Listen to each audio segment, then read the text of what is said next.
Aku tak sangka melihat mobil peninggalan ayahku di showroom teman suamiku. Lampu neon memantul di bodi sedan klasik itu dengan kilau yang membuat dadaku seketika sesak. Mobil yang selama 3 tahun kubayangkan hancur, berkerangka, terbenam di bawah timbunan rumput dan besi bengkok dalam ingatanku. Di sana, terparkir rapi, seolah menanti seseorang yang tidak pernah kembali. Kulit joknya masih tersisa aroma yang aneh, campuran kulit tua dan bau bensin. Bau yang langsung mengembalikan serangkaian ingatan. Tawa ayah di tengah hujan, cara tangannya menepuk setir, cara ia menempelkan stiker kecil di dashboard yang hanya kami berdua yang tahu. Kaki ini terasa berat saat melangkah mendekat. Showroom itu dingin, sepi kecuali beberapa pegawai yang sibuk menata brosur. Di antara deretan mobil mengkilap, ia tampak tidak pada tempatnya.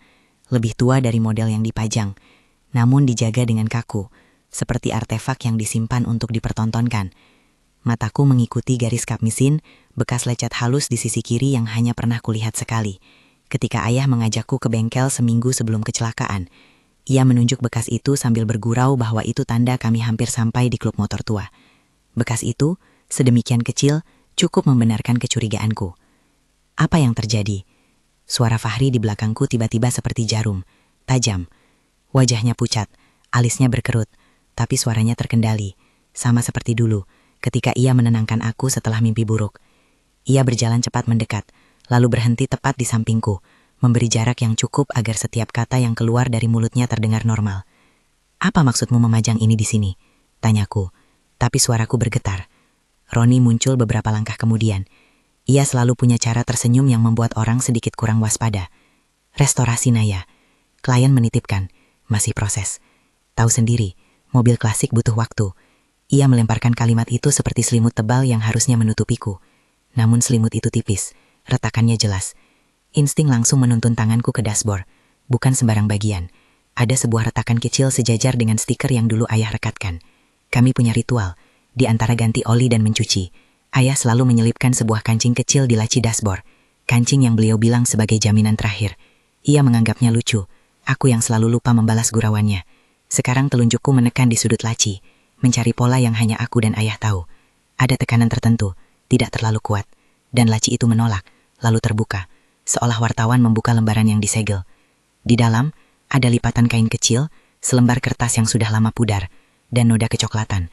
Bukan darah yang dijelaskan oleh film-film, tetapi noda seperti bekas cairan yang mengering, kasar, mengendapkan rasa tidak puas di tenggorokanku. Aku menutup mata sebentar, membayangkan ayah yang tak bisa lagi menjawab mengapa miliknya ada di tempat ini. Di balik napas, ada perasaan yang tak dapat didamaikan. Bukan sekedar kehilangan barang. Ini adalah penemuan bukti yang menentang narasi yang selama ini diterima oleh semua orang. Fahri meraih tanganku, menahannya dengan canggung. "Arin, dengarkan, ini Roni bilang itu mobil titipan. Kita tidak perlu membuat keributan." "Titipan siapa?" Suaraku lebih tajam dari yang kukira. "Bagaimana bisa titipan kalau kondisi plat nomor sama? Lihat ini." Aku menyingkap bantal kursi, menunjuk nomor rangka yang keausannya khas, seperti tanda yang hanya bisa dikenali oleh orang yang sering menyentuhnya. Sejurus kemudian, mata Fahri melebar, dan untuk pertama kalinya sejak malam itu 3 tahun lalu, ada retakan di wajah yang selama ini tampak tenang. Roni tertawa kecil, mencoba meredakan suasana. "Ada banyak mobil bekas yang masuk, bisa saja itu mobil yang kamu pikirkan, tapi tidak bisa saja." Aku menarik napas dalam sampai pusing. Ini mobil ayahku. Mereka saling bertukar pandang, seperti dua aktor yang sedang menunggu tanda dari sutradara. Lalu, dengan nada yang terlalu cepat, Fahri berkata, "Kalau begitu kita bicarakan di luar ya, aku tidak mau ini jadi tontonan." Suaranya terdengar lembut, tetapi matanya menghindari aku. Ada kepanikan yang tersembunyi di balik kendali itu, bukan kepanikan yang dilakukan untukku, melainkan kepanikan seseorang yang takut retakan kecil akan membuka ruang besar. Aku tahu ada sesuatu yang salah, bukan hanya dari nada itu, tetapi dari kenapa Roni bisa memiliki mobil itu sekarang. Jika mobilnya ada di showroom Roni, ada jalan cerita yang tak semestinya. Bagaimana sebuah mobil yang dikatakan hancur bisa dipulihkan dan dipindahkan tanpa diketahui keluarga. Dan jika ada noda di laci, apakah itu pertanda bahwa kematian ayah bukan sekedar kecelakaan?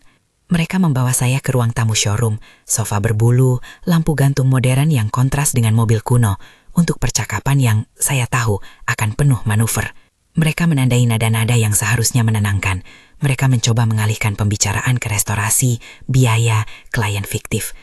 Tetapi di antara kata-kata profesional itu, ada bisik-bisik yang sama sekali tidak profesional. Rencana, keberangkatan kapal, pemindahan mobil malam itu. Aku mendengar cukup untuk merasakan panik yang mengeras di dadaku. Perbincangan mereka tak lagi sekedar penjualan. Ia membahas menghancurkan sesuatu. Apa maksud kalian dengan menghancurkan? Aku menyentakkan kursi, menatap wajah Roni. Roni menepuk meja, seolah ini hanyalah misinterpretasi. Ini kan bisnis Naya. Kadang ada barang yang nilainya tidak lagi ekonomis buat dipulihkan. Klien punya alasan. Klien siapa? Tanyaku lagi. Aku menuntut nama, benda hidupku menuntut jawaban. Mataku menolak untuk ditinggalkan di ruang hampa tanpa alasan. Mereka berubah serempak, keduanya menutup ruang. Fahri mengangkat tangan, mencoba memegang kendali, namun nada suaranya kini terlalu cepat untuk menyakitkan. Tenang, aku atur. Kita pulang, kita bicarakan baik-baik di rumah. Aku pulang ke apartemen kami seperti mayat kecil yang berjalan dalam pakaian sehari-hari. Jalanan terasa asing. Setiap lampu lalu lintas seperti sorotan yang menanyakan kembali siapa aku. Di rumah, aku membuka laci meja kerja ibuku, seperti orang yang mencari obat untuk demam. Ada kotak kecil yang tak pernah dibuka oleh siapapun kecuali saat ulang tahun ayah. Sebuah kotak kayu dengan pola floral yang sudah pudar. Ibuku, Ibu Irma, selalu bilang bahwa barang keluarga harus disimpan rapi. Jangan percaya kata-kata orang. Dia sering berbisik saat saya masih kecil. Barang membawa cerita, nak. Jangan pernah biarkan orang mengambil ceritamu. Saya mengangkat kotak itu dengan tangan gemetar. Di dalamnya terselip sebuah kunci kecil, kuning tembaga, dengan ukiran halus huruf A di salah satu sisinya. Ukiran yang sama persis dengan kunci yang ayah simpan di kotak itu pada malam-malam pertama setelah kakakku menikah. Aku memegangnya dan seketika rasanya seperti memegang potongan ayah yang tak tertukar. Kunci cadangan, bukti bahwa kami pernah mengamankan sesuatu yang sekarang ada di tempat yang tak seharusnya. Sore itu aku duduk di meja makan sendirian. Di ponsel, ada panggilan tak terjawab. Nomor tak dikenal yang kemudian menyisakan pesan suara. Suara itu singkat, bergetar. Barangnya harus hilang minggu ini. Jangan ada jejak. Kami sudah atur semuanya. Jangan bocor. Aku memutar suaranya sekali, 2 kali. Ada nada yang ku tahu, bukan suara Roni. Tetapi intonasi itu, cara menekankan kata jejak, membuatku teringat pada nada Fahri saat ia berbicara dengan seseorang di belakang tirai beberapa minggu lalu. Aku merasa sudah menyentuh pinggiran benang kusut yang menambat banyak kebohongan bersama. Malam itu aku tidak bisa tidur. Gambar-gambar berkumpul. Ayah menyetel radio, tangan yang lembut menyeka jendela, mobil yang seolah berbicara saat ia memanaskan mesin. Dalam mimpi terkotak-kotaku, ada adegan ayah membuka laci itu dan menyisipkan sesuatu. Ia menatapku dan berbisik, "Jika suatu hari aku tak ada, ini untukmu." Aku bangun dengan telapak tangan yang berkeringat. Keesokan paginya, aku menepikan semua emosi dan mengambil langkah yang lebih dingin. Pengacara. Aku menghubungi Pak Burhan, orang yang selalu dipanggil ibu kami saat terjadi prahara administratif.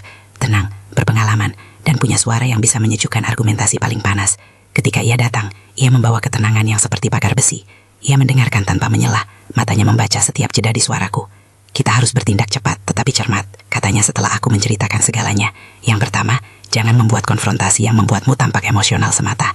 Jangan mengumbar bukti di depan umum sebelum diverifikasi. Yang kedua, kita kumpulkan bukti yang bisa diajukan ke polisi dan pengadilan. Foto kondisi kendaraan, dokumen transfer, siapa yang berkomunikasi. Yang ketiga, aku kenal seseorang, Erik, detektif swasta, ahli IT. Dia tidak akan meretas sistem. Aku pastikan itu. Ia membantu verifikasi data, memulihkan file yang mungkin ada, memetakan aliran uang dari rekening ke rekening. Kita tidak berencana sebagai vigilante, kita bekerja dengan hukum." Kata-kata "bekerja dengan hukum" seolah menambatkan kebimbangan di hatiku.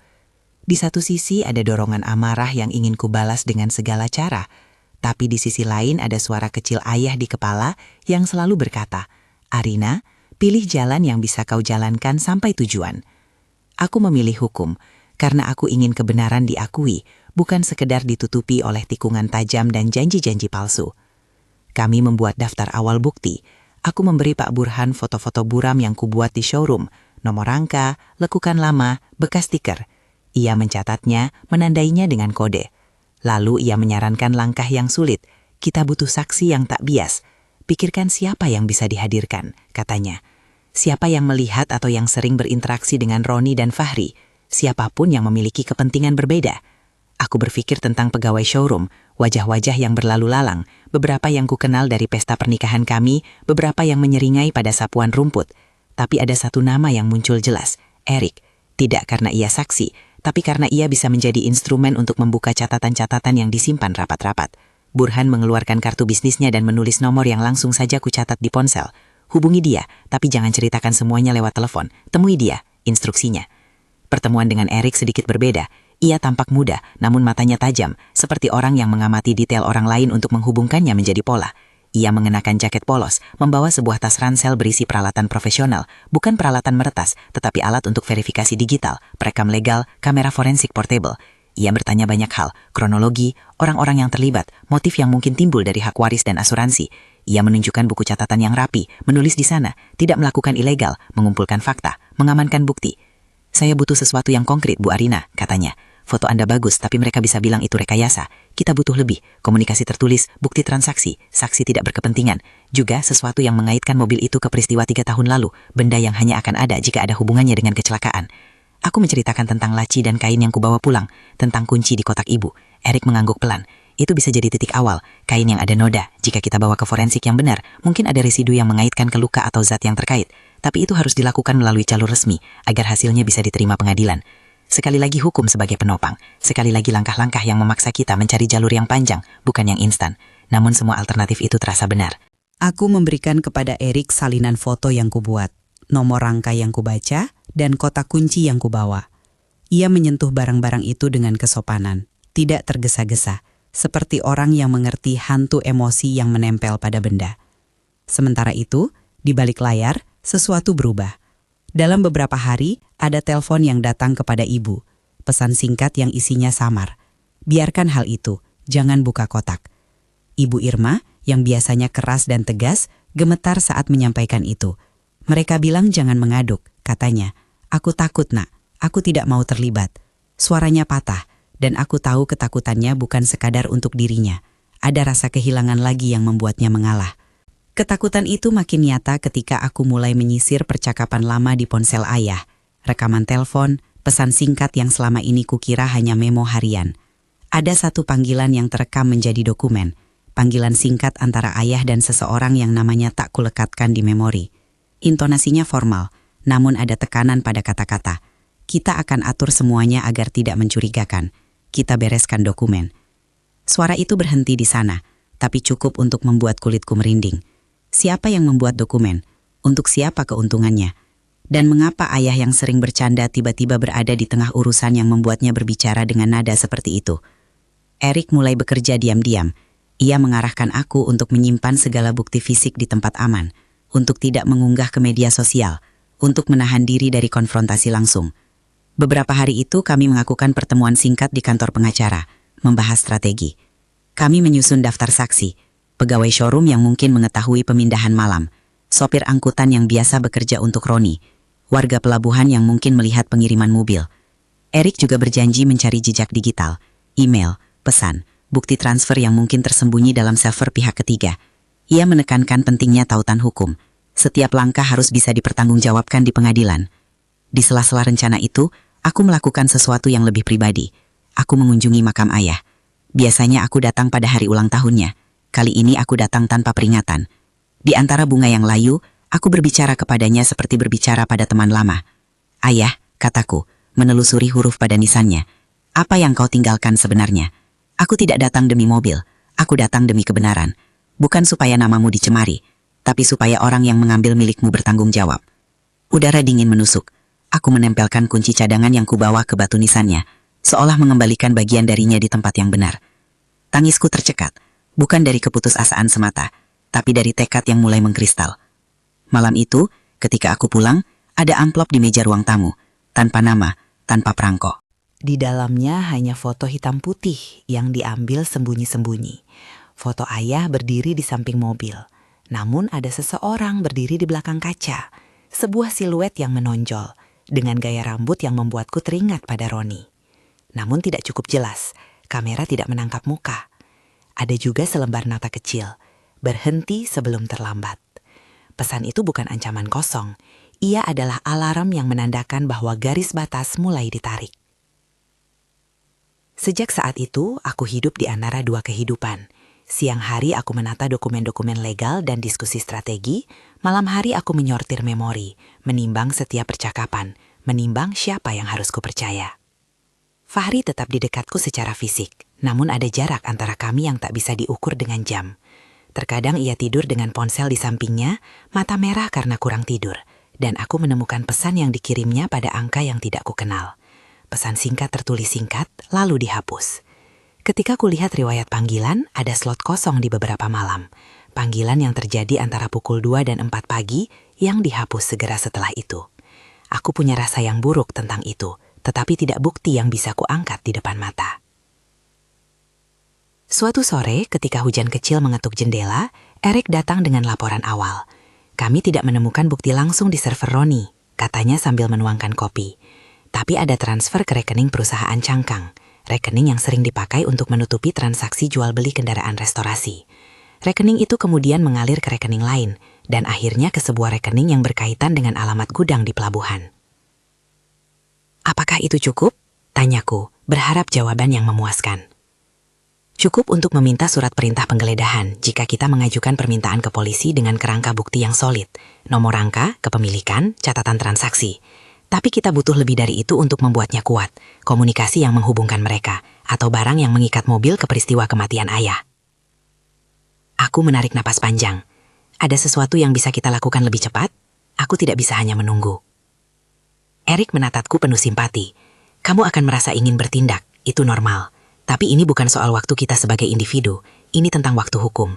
Kita bisa menyusun rencana yang mengumpulkan saksi di depan umum, memancing mereka mengakui, namun itu harus diatur agar polisi bisa bergerak bersama kita. Aku bisa menaruh alat perekam legal di area publik, bukan meretas, tapi memastikan kita punya rekaman yang legal. Namun sekali lagi, itu harus dilakukan dengan izin dan prosedur. Ada sesuatu yang membuatku marah, betapa rumitnya kebenaran harus bertarung melalui jalur yang berliku. Namun aku juga tahu bahwa jika aku ingin menang, aku harus bermain dengan aturan. Aku memilih untuk memegang hukum bukan karena ia cepat, melainkan karena jika aku menang dengan cara yang keliru, aku sendiri yang akan menanggung beban. Rencana awal mulai terbentuk. Kita akan mengadakan sesuatu yang tampak seperti pesta. Untuk menutupinya, ada ulang tahun palsu, selebrasi kecil untuk seorang kolega showroom. Pesta itu akan menjadi insentif agar Roni hadir, agar tamu yang terkait dengan jaringan itu, pelanggan, supir angkutan, kolektor, turut hadir. Dengan pengacara, detektif, dan pihak kepolisian yang diberitahu tapi menunggu sinyal, kami akan mencoba mendapatkan pengakuan atau setidaknya cara untuk mendokumentasikan pergerakan barang ke pelabuhan. Semuanya harus terekam dengan cara yang sah. Ketika ide ini muncul, rasanya seperti menyalakan mesin yang menakutkan sekaligus melegakan. Aku merasa hidup kembali, bukan karena balas dendam, tetapi karena ada tujuan yang menuntun hari-hariku. Tapi di sela-sela rencana itu, ada satu hal yang terus mengganggu. Fahri, aku tahu secara naluriah bahwa di balik kegarangan dukungan yang sering ia tunjukkan, ada sesuatu yang lebih kelam. Tidak ada bukti mutlak yang menunjukkan ia merencanakan kematian ayah. Namun ada banyak hal yang mengaitkannya pada Roni. Terlalu banyak kebetulan yang menyusun pola samar. Malam sebelum pesta itu direncanakan, aku berdiri di samping mobil ayahku yang kini kupinjamkan menumpang seorang sahabat lama. Lampu kota memantulkan garis-garis bodi yang ku tahu baik-baik. Jendela masih menolak embun, dan setir terasa dingin seperti tangan ayah. Aku menaruh tangan di setir, membiarkan kenangan menyelimuti. Ayah mengajariku menakar kecepatan, mengajariku cara menyimak suara mesin seperti membaca denyut nadi. Di dalam hening itu aku berbisik pada diri sendiri. Kita lakukan ini demi kebenaran. Kita lakukan ini demi namanya. Di depan pintu garasi, ponselku bergetar. Dari layar tampak nama yang tak kujangka, Fahri. Napasku berhenti sebentar. Aku mengangkat telepon dengan jari yang sedikit bergetar. Ya, aku ingin bicara. Suaranya terdengar seperti bocor yang mengungkapkan banyak air. Besok, sebelum pesta, di kafe kecil di seberang pasar. Aku pikir kita perlu bicara tanpa orang lain. Ada kalimat yang terdengar seperti tawaran, dan ada juga nada yang membuat hatiku curiga. Kenapa sekarang? Tanyaku. Aku tidak nyaman. Aku merasa, ia terhenti, lalu melanjutkan cepat. Aku hanya ingin menjelaskan. Tolong, dengarkan aku. Bagian dari diriku ingin menutup telepon dan mengunci diri. Bagian lain yang lebih keras dan lebih berani, ingin melihat apa yang akan ia katakan. Apakah ini pengakuan atau jebakan? Malam itu aku tidur dengan mata terbuka, menanti pagi yang akan membawa jawaban atau jebakan lain. Di pagi yang mendung itu, aku memilih pakaian yang sederhana, tidak mencolok. Aku meregangkan tubuh, merasakan getaran ketegangan yang hampir menyakitkan. Di tengah persiapan untuk pesta yang akan menjebak atau membebaskan, ada satu hal yang menekan di dada. Aku harus tetap menjadi diriku sendiri, bukan korban, bukan tokoh balas dendam, melainkan saksi dari kebenaran ayahku. Aku akan bertanya, mengumpulkan, menahan amarah agar tidak membuatku terjerumus dalam tindakan yang akan merusak segala yang ingin ku kembalikan. Ketika aku menutup pintu apartemen, kunci kecil di saku jaket berbunyi samar, seperti denyut waktu yang mengingatkanku bahwa ini bukan sekedar soal mobil. Ini tentang siapa yang kita percaya, tentang bagaimana sebuah benda dapat menyimpan rahasia, dan tentang bagaimana satu penemuan bisa memulai rangkaian yang menghentak kehidupan menjadi dua. Sebelum kebenaran dan sesudahnya. Kafe itu kecil, gelap di satu sudut, dan bau kopi menyergap seperti kebenaran yang tak bisa ditarik mundur. Aku duduk di meja yang menghadap pintu, posisi paling aman untuk melihat siapa yang datang. Ketika Fahri muncul, raut wajahnya lebih kusut dari biasanya. Tubuhnya tampak kecil di balik mantel yang ia kenakan. Aku menatapnya lama sebelum mengucapkan sesuatu. Ini bukan soal memberi kesempatan. Ini soal mendengar kata-kata yang mungkin akan mengubah semuanya. Kenapa kamu memanggilku? Aku membuka dengan pertanyaan yang datar, menjaga suara agar tidak mengungkap bara yang berkobar di dalam. Fahri duduk, menatap cangkir kosong di depannya seolah jawabannya ada di dasar cangkir kopi. Aku ingin jujur, Arin. Aku tidak mau kamu merasa dikhianati, katanya akhirnya. Suaranya pecah di tempat yang membuatku sulit mempercayainya. Aku sudah merasa dikhianati sejak 3 tahun lalu, Fahri. Jawabku singkat. Jadi katakan sesuatu yang membuatku percaya berbeda. Ia menarik napas panjang. Roni, dia kenal orang-orang yang bisa memperbaiki mobil. Dia bilang bisa menyelamatkan efek pajak, mengurus dokumen. Waktu itu aku takut, Arin. Ada tekanan, uang, hutang yang menumpuk. Aku pikir memindahkannya saja, lalu bilang itu restorasi, itu solusi sementara. Aku tidak bermaksud membuatmu kehilangan ayahmu. Kata-katanya mengalir, mencari pembenaran. Ada pernyataan yang familiar, takut, terdesak, keputusan buruk. Tapi ada pula celah. Kamu bilang memindahkannya. Siapa yang menyuruh menghancurkan? Suaraku lebih dingin sekarang. Aku tidak mau pernyataannya kabur. Fahri terdiam. Ia melihat pintu, kemudian menunduk. Ada seseorang yang bekerja untuk Roni. Mereka bilang kalau mobilnya terlalu bermasalah, lebih baik dihancurkan daripada jadi bukti. Aku bukan bagian dari keputusan itu, Arin. Aku hanya menandatangani beberapa dokumen finansial karena mereka menjanjikan pembayaran yang kami butuhkan. Aku tidak tahu soal darah. Aku tidak tahu soal yang lain. Ada kebenaran yang samar. Aku bisa melihatnya di matanya. Tapi ada juga sesuatu yang disimpan rapi. Aku tidak akan menyerah pada pernyataan separuh itu. Kamu berbohong tentang hal-hal yang penting, kataku. Ada panggilan yang dihapus, pesan yang hilang. Aku tahu ada transaksi ke rekening yang digunakan untuk memindahkan barang. Jika kamu benar-benar bukan bagian dari keputusan menghancurkan, bantu aku cerita yang utuh. Ia menggeleng, lalu mengeluarkan sesuatu dari jaket, sepotong kertas yang kusam, lipatan yang menandakan sering dilihat. Ini bukti transfer. Aku menyimpannya. Aku merasa bersalah. Aku takut, tapi aku juga ingin memperbaiki. Kertas itu adalah salah satu benang yang akan kami tarik. Aku menyimpannya di dompetku, bukan sebagai bukti resmi, tetapi sebagai penguat bukti yang ditangani tim kami. Di saat yang sama, perasaan campur aduk muncul. Ada rasa lega karena sedikit kejujuran, dan ada kengerian karena itu berarti keterlibatan Fahri Nata. Kamu harus bicara ke penyidik, kataku. Kamu harus bersaksi, jangan coba menutup ini lagi. Bagaimana kalau mereka memenjarakan aku? Tanyanya, suaranya bergetar. Anak-anak, rumah kita? Akan ada konsekuensi, jawabku. Tapi jika kamu membantu mengungkap semuanya, itu lebih baik daripada menanggung kebohongan yang akan merusak lebih banyak hidup. Perbincangan itu memberi kami jalan untuk melanjutkan rencana. Aku pulang dengan hati yang pecah tetapi lebih ringan. Kepingan-kepingan kecil mulai saling bertaut. Kunci cadangan, foto dalam amplop, rekaman telepon, transfer yang diakui oleh Fahri. Di sisi lain, rasa sakit melihat orang yang pernah kumiliki sebagai sandaran kini terlibat secara langsung. Itu mengiris, tetapi juga membakar tekadku untuk menyelesaikan sesuatu sampai akhir. Keesokan harinya, kami semua berkumpul untuk memfinalkan rencana. Aku, Pak Burhan, Erik, dan seorang perwakilan dari kepolisian, Kompol Bagas. Perasaan lega aneh muncul melihat wajah-wajah yang menandakan keadilan, bukan sekadar angan. Kompol Bagas menatapku dengan tajam, namun ada keteguhan yang menenangkan. Kami tidak akan bergerak tanpa bukti yang kuat, katanya. Dan kami tidak akan melakukan operasi yang membahayakanmu. Operasi ini harus legal, rapi, dan terkoordinasi. Erik membuka peta mentalnya. Kita lakukan pesta itu sebagai panggung, jelasnya. Kita tidak melakukan tindakan ilegal seperti menyadap secara sembunyi atau memasang alat tanpa izin. Sebaliknya, kita buat situasi yang memungkinkan bukti muncul di area publik yang bisa direkam secara sah. Polisi akan standby, siap mengeluarkan surat perintah penggeledahan secepat mungkin jika kita mendapatkan bukti yang cukup. Setiap kata menenangkan sekaligus menegangkan. Ada rasa ironis, kita merencanakan jebakan dengan memanipulasi suasana sosial agar pelaku yang biasa bersembunyi di balik kebaikan palsu mengakui atau melakukan kesalahan. Tapi kami menjamin semua langkah di bawah jalur hukum. Itulah yang membuat rasa sakit ini bisa bertahan, bukan pembalasan, melainkan penegakan hukum. Persiapan pesta menjadi latihan teatrikal yang rapi. Aku harus berpura-pura menjadi istri yang sepenuhnya mendukung suaminya, tersenyum pada tamu, menari ringan di meja, dan berbicara kepada teman-teman showroom seolah tidak terjadi apa-apa.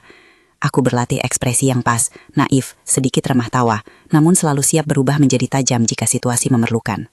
Pak Burhan menyusun garis besar hukum. Erik memeriksa ulang peralatan dokumentasinya yang sah, dan Kompol Bagas mengatur timnya agar standby tanpa terlihat. Beberapa hari sebelum pesta, Erik menemukan sesuatu yang membuat kami semua meringis. Sebuah kwitansi dari bengkel di kawasan industri, tertanda nama perusahaan milik Roni. Dalam kwitansi itu tercatat pemindahan unit, tanggal, dan nomor kendaraan. Arahnya jelas, ada jejak pengiriman legal yang berakhir di gudang tertentu. Tidak cukup untuk menuduh, tetapi cukup untuk mendapatkan surat perintah menggeledah gudang jika kami bisa memastikan ada barang bukti di dalam. Dan gudang itu, berjarak beberapa kilometer dari pelabuhan, adalah titik yang kami buru. Di hari pesta, showroom dipenuhi tamu, kolektor, klien, beberapa influencer otomotif yang datang untuk kegemaran klasik, dan beberapa pegawai yang wajahnya ku kenal. Musik lembut menutup percakapan, minuman mengalir, dan senyuman dipasang seperti dekorasi. Aku berdiri di dekat panggung, berpura-pura menikmati pembicaraan dengan orang-orang, namun mata dan telingaku terhubung langsung ke Erik dan timnya melalui isyarat sederhana. Sebuah gestur tangan melambai kecil berarti siap, dua ketukan di meja berarti ada sesuatu. Meski kami mempersiapkan segalanya, ada hawa yang tak terduga. Roni hadir dengan gaya yang lebih santai daripada biasanya, memeragakan peran tuan rumah yang murah senyum. Ia berputar di antara tamu, menepuk punggung orang-orang dengan gestur meyakinkan. Di matanya ada kilau yang selalu kusebut sinit, kilau orang yang tahu batas aman dan bagaimana menyeimbangkan moral demi keuntungan. Pertunjukan kecil dimulai, aku naik ke depan, berterima kasih atas dukungan semua pihak sebagai pengisi acara yang simpel. Aku menyebut nama Fahri dengan penuh pujian, membuat komentar ringan tentang hidup yang kadang terlalu sibuk untuk menghargai benda-benda lama. Aku sengaja membawa mobil, bahkan meminjam mobil yang mirip ayahku, sebagai bagian dari joke kecil tentang nostalgia. Di sela-sela interaksi itu, Erik bersama dua asistennya mulai bekerja di ruang kantor Roni. Mereka tidak melakukan aksi bodoh, mereka berada di ruangan yang relatif publik, kantor yang pintunya terbuka untuk tamu VIP. Eden, salah seorang asisten Erik, mengambil gambar dokumen yang terletak di atas meja, sementara asisten lain menangkap percakapan yang terucap keras di telepon meja. Semua terekam dengan perangkat yang biasa digunakan wartawan koran, alat yang tidak ilegal untuk dipakai di ruang publik yang dapat dijadikan bukti jika diperoleh dengan benar. Kompol Bagas memastikan beberapa petugas berpura-pura menjadi tamu yang menikmati minuman di ruang tamu, menjaga akses masuk dan keluar. Hingga saat itu, semuanya berjalan sesuai naskah. Hingga Roni menyadari ada gerakan di kantornya. Mata kami bertemu dari jarak jauh. Ia tersenyum, namun senyuman itu mengeras menjadi peringatan. Sesaat kemudian, ia datang ke arahku, dan suasana pesta berubah. Aura panas seperti badai yang akan datang terasa di udara. "Arin, kau membuat acara yang meriah," katanya. Menyentuh pundakku seolah itu merupakan sapaan semata. "Bagus, bagus." Aku membalas senyum, menekan kata-kata yang ingin keluar. Saat ia lalu menengok Fahri, ada beberapa detik di mana keheningan tumbuh. Lalu Roni menuju kantornya, dengan langkah yang bukan tergesa-gesa namun pasti. Aku tahu ia baru saja diberi kabar bahwa seseorang di ruangan itu melakukan sesuatu. Matanya adalah alarm yang berbunyi. Di kantor Roni, yang terjadi sedikit berbeda dari rencana. Eden yang hendak mengambil foto dokumen ditemukan oleh seorang pegawai. Ia menjelaskan sekedarnya, mengaku wartawan tamu. Dan pegawai itu malah mengantar Eden kepada Roni. Penyamaran kecil itu hampir runtuh. Namun keberuntungan ada pada kami. Pegawai yang mengantar Eden adalah salah satu orang yang tidak setuju dengan cara-cara Roni. Dan ia memberi isyarat kecil pada Eden untuk menahan diri. Di saat itu, sebuah percakapan terjadi di ruang utama. Percakapan yang kemudian diambil oleh salah satu perekam. Roni berbicara melalui telepon. Suaranya naik turun. "Kita sudah bersih," katanya. "Semua dokumen sudah diurus. Dan mobil itu, jangan khawatir. Kita akan mengatur penghancuran malam ini di gudang. Tidak ada jejak." Kalimat itu terdengar biasa jika kau tidak tahu konteksnya. Tapi bagi kami, itu adalah petir di langit cerah. Bukti verbal yang sangat berbahaya. Erik yang berada tidak jauh membuat isyarat. Kompol Bagas yang sejak awal standby mencatat segalanya. Kini kami memiliki pernyataan langsung. Bukan hanya jejak finansial, tetapi pengakuan yang mengindikasikan rencana pemusnahan barang. Hukum menjadi lebih mungkin untuk bergerak. Namun Roni menyadari sesuatu. Ia berbelok, menatap ke arah kantor, lalu langsung menuju. Di lantai 2, detik-detik menjadi cepat. Roni merangsek masuk, menutup pintu, dan suasana berubah dari pesta yang hangat menjadi arena yang panas. "Apa yang kau lakukan di kantorku?" Ia menengking. Suaranya menahan amarah seperti tali yang menegang. Eden bergidik. Erik tetap tenang. Mereka mencoba menenangkan, menjelaskan identitas. Roni tidak menerima. Dalam sekejap, ia mengambil sesuatu dari bawah meja. Sebuah benda yang membuat semua napas kami tertahan. Sebuah pistol. Kata-kata tertarik pistol bahkan terasa berlebihan untuk situasi itu. Karena kami sudah memprediksi kemungkinan adanya kekerasan. Namun melihatnya nyata tetap menciptakan rasa takut yang murni. Aku melihatnya dari kejauhan. Roni mengangkat pistol, menunjukkannya seperti raja menunjukkan kekuasaan. Keterkejutan bergulung di antara orang-orang. Dalam hitungan detik, Roni menyusuri meja dan melihat ke arahku. Kepanikan muncul di matanya, namun juga keputusan yang terburu-buru. Ia menoleh dan, tanpa pikir panjang, melangkah ke arah panggung. "Apa yang kau lakukan?" Suara Fahri terdengar terbelah. Ia berdiri, mencoba menghentikan Roni. Namun Roni mendadak cepat. Ia menarikku dari panggung, meraih tanganku, dan ia berusaha mencari cara membuatku tinggal dekat dengannya, seolah memindahkan persoalan kepadaku. "Aku tidak akan membiarkan kalian menghancurkan semua ini," Roni bergumam, suaranya berat. "Kalian pikir bisa memainkan aku? Aku punya jaringan." Tangan Roni menggenggam lenganku dengan kuat. Ia membawaku ke dalam kantor yang sekarang berubah menjadi arena kecil. Di dalam, ia menutup pintu dengan keras. Ada momen hening di mana semua orang menunggu apa yang akan terjadi. Ada desahan, ada suara ponsel yang bergetar. Kompol Bagas segera bertindak, dengan ketenangan namun ketegasan. Ia mengetuk pintu, menuntut Roni membuka. "Buka pintu, kami polisi. Ada keterangan yang harus kami ambil." Ia mengulang permintaan formal. Roni tidak bergeming. Ia menolak menyerah, menatapku seolah menuntut sesuatu yang hanya ia mengerti. Aku melihat di sudut matanya, ketakutan dan panik. Tidak ada kenyataan yang membuatku berpikir ia akan menembak. Ini lebih pada kekerasan psikologis, menciptakan situasi di mana orang lain merasa tak berdaya. Di saat yang sama, aku tahu betul bahwa kita tidak bisa menunggu hal semakin memburuk. Kompol Bagas berkoordinasi lewat radio, meminta dukungan unit khusus untuk menyiapkan penggerebekan yang aman. Mereka tidak menyerbu sembarangan. Operasi akan dilakukan dengan surat perintah, dengan prioritas keselamatan korban termasuk aku sendiri. Sementara itu, Erik yang tidak panik bergerak cepat. Melalui jaringan yang telah ia bangun, ia memerintahkan beberapa pegawai toko untuk membuka pintu loteng yang mengarah ke garasi kecil. Roni yang panik tidak menyangka bahwa jebakan kami bekerja dua arah. Tanpa peringatan, beberapa petugas memasuki ruangan servis dari sisi lain, menghentikan jalur pelarian. Roni merasa dikepung, menggenggamku sebagai perisai. Tak lagi sekadar ancaman, ia menggunakan keberadaanku sebagai tameng. "Kalian pikir kalian bisa menjeratku? Aku tahu banyak orang." Roni meneriakkan ancaman. "Siapa yang kalian pikir akan percaya kalian?" Di saat itu, suara luar membesar. Kompol Bagas mengumumkan bahwa ini adalah operasi penegakan hukum, meminta Roni menurunkan senjakanya dan menyerahkan diri. Di balik pintu, terjadilah adu mulut. Roni ketakutan namun keras kepala. Ketika ia menatapku, aku menyadari ada satu taktik yang bisa kupakai. Bukan kekerasan, tapi menegangkan psikologis. Aku mulai bicara lembut, menanyakan alasan. Aku menjeratnya bukan dengan ancaman, tetapi dengan empati yang dibuat-buat, membuatnya merasa dirinya sendirian dan kurang dukungan, sebagai cara memecah konsentrasi. Roni, aku memanggil lembut. Kau tidak perlu melakukan ini. Kita bisa selesaikan. Aku bukan musuhmu. Berhenti. Entah karena letih atau karena kelengahan, Roni mundur setapak. Di saat itu, Kompol Bagas memberitahu timnya masuk. Petugas masuk dengan perlahan, memberi perintah keras agar Roni melepaskan senjatanya. Ada momen hening di mana semuanya terbangkit. Detik-detik yang menentukan. Roni menoleh, meluapkan amarahnya, lalu melemparkan pistol ke lantai. Di hadapan kami semua, ia terjatuh dalam bentuk manusia yang kalah. Ketegangan tidak langsung hilang. Ada hujan dari kepanikan setelahnya. Polisi mengamankan ruangan, membawa Roni menggunakan borgol, menilik pelukan yang ia gunakan padaku seperti bukti bahwa upaya menghalangi pembuktian telah terjadi. Aku dikiring keluar dengan selimut polisi, dan di luar orang-orang menatap kami dengan raut keterkejutan dan simpati tertahan. Setelah itu, operasi beralih ke gudang yang kami incar.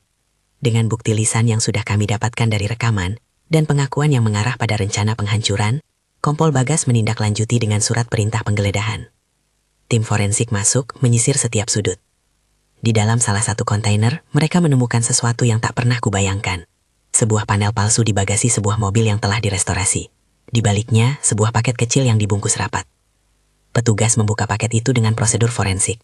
Bukan untuk sensasi, tetapi untuk menjaga integritas bukti. Dan di dalamnya ditemukan bahan terlarang dalam jumlah yang signifikan. Ada pula dokumen transaksi, surat wasiat palsu, dan beberapa catatan yang mengaitkan Roni dengan jaringan gelap. Kepala gudang yang bertugas bergetar ketika petugas menunjukkan bukti di hadapannya. Bukti-bukti itu kemudian difoto, didokumentasikan, dan diamankan oleh pihak kepolisian. Proses forensik kemudian memeriksa kain yang kukeluarkan dari laci dashboard tadi. Hasil laboratorium tidak langsung keluar, tapi ada indikasi bahwa noda pada kain tersebut sesuai dengan residu yang ditemukan pada beberapa bagian mobil, satu penghubung yang sangat penting. Dalam beberapa hari berikutnya, penyelidikan mengalir seperti aliran sungai yang semakin deras. Kami menemukan bukti transfer yang lebih lengkap. Rekening cangkang yang mengalirkan dana dari klien bayangan ke rekening pengelola restorasi, yang kemudian digunakan untuk menutup beberapa biaya. Ada pula dokumen yang mengungkap adanya surat wasiat palsu yang mencoba memindahkan hak atas mobil dan aset lainnya dari nama ayahku ke pihak-pihak tertentu. Semua itu menambah bobot kasus. Ini bukan hanya soal mobil, tetapi upaya terstruktur untuk mengeruk keuntungan dari tragedi.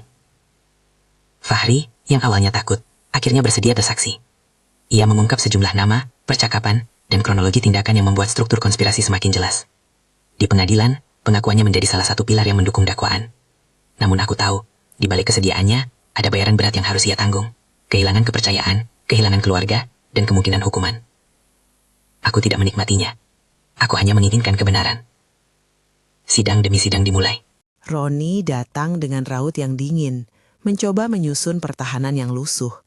Ia menyatakan tidak tahu tentang keterlibatan narkotika, menyebutkan dirinya hanya seorang bisnismen yang direkayasa. Fahri mendapat tekanan keras saat persidangan. Beberapa pihak menuduhnya sebagai pemasok. Beberapa pihak membela bahwa ia korban tekanan. Tim pengacara penuntut membawa testimoni dari supir gudang, dari pegawai kantoran yang melihat percakapan telepon, dari forensik yang menyatakan adanya residu pada kain, dan bukti transaksional yang menunjukkan arus uang. Ada momen yang menahan napas ketika foto-foto mobil itu diperlihatkan di ruang sidang. Goresan yang kukenal, stiker kecil yang hanya ayah dan aku tahu, laci yang berisi kain, semuanya dipamerkan sebagai bukti bahwa mobil yang selama ini dianggap hancur, sebenarnya dikonversi, dipindahkan, dan digunakan sebagai alat untuk menutup jejak. Suara pengacara penuntut naik sedikit, membingkai narasi yang menyebabkan tindakan kriminal meluas. Ini bukan kecelakaan, ini terencana. Di luar ruang sidang, aku duduk berjam-jam menunggu putusan. Di sisi lain, Ibu Irma dan Pak Indra, ortu yang kini menua, berada di bangku penonton, memegang tangan satu sama lain seperti jangkar. Ada banyak mata yang menatap, wartawan, publik, sahabat lama. Kuasa hukum kami meminta kami menahan emosi, namun setiap kali nama ayah disebut, aku merasakan kembali lubang di dada. Ketika hakim akhirnya menjatuhkan vonis, suasana seperti tertinggal antara dua napas. Roni dinyatakan bersalah atas sejumlah tuduhan, pemufakatan untuk memindahkan barang curian, keterlibatan dalam peredaran barang terlarang, dan pemalsuan dokumen yang menyebabkan kerugian material dan emosional pada korban. Hukuman yang dikenakan padanya adalah pidana penjara bertahun-tahun, bukan sebagai hiburan, tetapi sebagai penegasan bahwa tindakannya memiliki konsekuensi nyata. Fahri dinyatakan bersalah atas peran sekunder. Ia mendapatkan hukuman yang lebih ringan karena kerjasamanya dan pengakuan yang membantu pembuktian. Vonis itu bukan penghiburan penuh, tetapi ia adalah titik di mana kebenaran diakui secara hukum. Setelah vonis, urusan administrasi untuk mengembalikan aset dimulai. Surat wasiat asli yang sempat hilang kini muncul, disita dari arsip kantor Roni, dan ditetapkan bahwa aset sah dikembalikan kepada ahli waris, aku dan keluarga. Namun prosesnya panjang, klaim asuransi, penilaian aset, dan pembebasan beban hukum memerlukan kerja keras. Kami menghabiskan waktu mengurus dokumen, menghadiri rapat, menandatangani berkas yang membuatku merasa jauh dari rumah yang dulu hangat. Dalam proses itu, aku merasa ada transformasi yang terjadi pada diriku. Dari seorang perempuan yang meratap karena kehilangan, aku berubah menjadi seseorang yang memikul tanggung jawab besar. Aku mendirikan yayasan kecil, sebuah inisiatif yang berawal dari rasa ingin membalikan sesuatu yang buruk menjadi hal berguna. Yayasan itu fokus membantu keluarga korban penyalahgunaan obat dan anak-anak yang ditinggalkan. Nama yayasan kami sederhana, Jejak Kebenaran, mengacu pada bagaimana setiap jejak, betapapun kecilnya, dapat membawa kebenaran ke permukaan. Mendirikan yayasan tidak mudah. Ada bagian administratif yang membuatku frustasi, ada perdebatan tentang visi, ada pertemuan dengan calon donor yang menilai kami skeptis. Namun setiap kali ku dengar kisah orang yang nyaris kehilangan rumah karena penipuan, atau anak yang tak lagi punya tempat bermain karena orang tua terjerat narkoba, aku merasa semua lelah itu pantas. Dari kertas-kertas hukum dan tekanan sidang, hal yang bertumbuh adalah komitmen untuk mengubah pengalaman pahit menjadi pertolongan bagi orang lain. Beberapa bulan setelah pengadilan, aku mendapat kesempatan yang tampak seperti lukisan yang menutup bab lama. Mobil ayahku, yang kini dibersihkan secara legal, diserahkan kembali. Proses restorasi selanjutnya dibiayai dari aset yang sah yang kembali ke keluarga. Saat itu aku berdiri di garasi, memegang gagang pintu mobil, dan ada arus memori yang menyapu. Tawa ayah, tangannya disetir, kami berdua menyanyikan lagu lama saat melewati jalanan basah.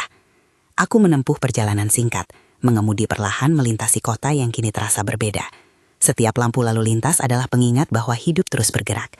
Ada angin yang menyentuh wajah, bau kulit jok yang lama, bunyi mesin yang familiar. Aku menangis, bukan remuk tetapi tersentuh, karena perjalanan ini bukan sekadar membawa besi dan cat. Ia membawa kembali potongan masa lalu yang sempat dicuri. Dalam beberapa kesempatan publik, aku berbicara tentang apa yang terjadi, tentang pemulihan, tentang pentingnya jalur hukum, tentang bahayanya jaringan yang mengeksploitasi tragedi. Aku tidak mencari sensasi, aku ingin memberi pesan yang sederhana. Kebenaran bisa terungkap jika kita bersatu dengan hukum, jika kita bersedia menggenggam bukti dan memberi kesempatan pada proses untuk bekerja. Hubungan dengan Fahri berubah, kami menjalani proses yang rumit, pertemuan keluarga, konseling, waktu yang panjang. Ia menanggung hukuman moral dan legal atas perannya. Rekonsiliasi bukanlah sebuah cerita mudah. Ia memerlukan kejujuran panjang yang dia bayarkan. Dalam beberapa pertemuan, kami membicarakan apa yang hilang. Bukan hanya milik, tetapi waktu yang tidak akan kembali. Kami memilih jalur berbeda. Aku fokus pada yayasan dan proses penyembuhan. Ia memilih bertanggung jawab atas perbuatannya dan menjalani masa hukum yang ditetapkan. Bukan semua luka dapat disembuhkan, tetapi ada ruang untuk menata kembali kehidupan. Aku belajar memaafkan bukan sebagai pembenaran, melainkan sebagai cara untuk membebaskan diri dari beban. Ada momen-momen di mana aku berdiri sendiri di garasi, menatap mobil, dan menyadari bahwa kebenaran yang kami gali bukan hanya tentang hukum, melainkan tentang menegakkan martabat yang sempat diinjak. Puncak cerita bukan berakhir di ruang pengadilan. Kemenangan sejati bagiku adalah ketika yayasan kami membuka program pelatihan bagi keluarga korban, bantuan hukum gratis, konseling psikologis, dan pendidikan pencegahan. Ketika seorang ibu yang anaknya pernah terkena dampak perdagangan narkoba datang dan menatapku dengan mata penuh syukur, aku merasakan bahwa usaha kami berarti sesuatu. Ada saat-saat ketika aku duduk di kantor kecil yayasan itu, melihat surat-surat ucapan terima kasih, dan aku merasa seolah lampu kecil dinyalakan di ruang gelap. Tidak semua luka hilang, tetapi transformasi dari korban menjadi agen perubahan adalah hal yang memberi arti baru pada hidupku. Mobil ayahku kini bukan lagi sekedar benda sentimental. Ia adalah simbol perjalanan, dari penipuan, melalui pengadilan, hingga restitusi dan penerapan kebaikan. Dalam beberapa upacara kecil, kami memajang mobil itu di acara amal untuk mengingatkan orang-orang bahwa benda bisa menjadi saksi kebenaran. Satu pagi yang cerah, aku mengemudi sendirian ke pinggiran kota. Jalanan lenggang dan aku membuka jendela sedikit. Angin membawa aroma bunga dari taman sebelah. Di kursi penumpang terdapat kotak kecil yang kukaitkan pada ayahku. Kunci cadanan dengan ukiran huruf A, kain kecil yang pernah menjadi bukti. Aku menyentuhnya perlahan, lalu meletakkannya di dashboard. Sunyi menenangkan, bukan sunyi yang menakutkan, tetapi sunyi yang menyembuhkan. Dalam perjalanan itu, aku menyadari sesuatu yang sederhana. Kebenaran tidak akan selalu datang dengan kilau dramatis. Seringkali ia datang dalam bentuk orang-orang yang mau bersaksi, dokumen yang disimpan, dan tindakan kecil yang terus-menerus. Aku juga menyadari bahwa membangun kembali bukan hanya soal barang, tetapi soal harga diri, kepercayaan, dan komitmen untuk melawan ketidakadilan dengan hukum. Ketika matahari mulai condong ke barat, aku menepi di sebuah tepi dan mematikan mesin. Aku menatap jalan yang baru kutempuh, bukan hanya jalur fisik, tetapi rentetan waktu yang mengantarku. Di suatu titik aku menaruh tangan di setir, mengingat ayah menepuk punggungku ketika aku pertama kali belajar. Suaranya hidup dalam memecah kebisuan. Ingat nak, mesin akan memberitahu kalau kau mau dengar. Aku tersenyum sendiri, menutup mata sesaat. Mobil itu sekarang bergerak di bawah tanganku, bukan sebagai beban, tetapi sebagai pendamping. Di dalamnya ada memori, bukti, dan juga harapan. Aku mengendarainya pelan, memberi ruang pada diri sendiri untuk menyadari bahwa hidup terus berlanjut. Ada tanggung jawab yang baru, ada rasa sakit yang tidak sepenuhnya hilang, tetapi ada pula daya untuk memulihkan. Di akhir hari, aku pulang ke rumah yang kini terasa lebih hangat karena ada rutinitas baru, yayasan yang berjalan, proyek bantuan yang diluncurkan, dan ikatan keluarga yang sedang direparasi. Aku tahu perjalanan belum selesai, ada banyak proses hukum lain, ada korban yang masih memerlukan dukungan, ada hidup yang perlu dibangun kembali. Namun, aku juga tahu satu hal pasti. Ketika aku masuk ke garasi dan membuka pintu mobil itu, aku merasakan bahwa aku tidak lagi menjadi korban tak berdaya. Aku adalah perempuan yang menemukan kembali suaranya lewat jejak-jejak kecil yang ditinggalkan oleh kebenaran. Jika ada pesan yang ingin kusampaikan kepada siapapun yang menonton cerita ini, itu sederhana. Jangan menyerah pada rasa takut dan jangan menukar kebenaran dengan kenyamanan sementara. Kebenaran mungkin butuh waktu dan kadang perlu sabar. Namun ketika kita urun bertindak dalam koridor hukum, saat itu juga kita menempatkan keadilan pada jalurnya. Terima kasih sudah mendengarkan kisah ini. Tulis di komentar dari daerah mana kamu menonton. Aku ingin tahu dari mana dukungan itu datang. Jangan lupa like dan subscribe agar lebih banyak cerita dan bantuan bisa kami salurkan melalui yayasan. Di akhir, aku sering kembali ke garasi di sore hari, menyalakan mesin, dan membiarkan suara remang-remang mesin itu memutar ulang kenangan. Ada ketegangan, ada luka, tapi juga ada harapan yang tumbuh perlahan. Aku mengemudikan mobil ayah, melewati jalanan yang dulu kami lewati bersama. Sekarang aku sendiri, namun tidak sendiri. Bukti-bukti yang kami kumpulkan telah menegakkan keadilan dan hasilnya bukan hanya tentang hukuman bagi pelaku, melainkan pemulihan bagi yang dirugikan.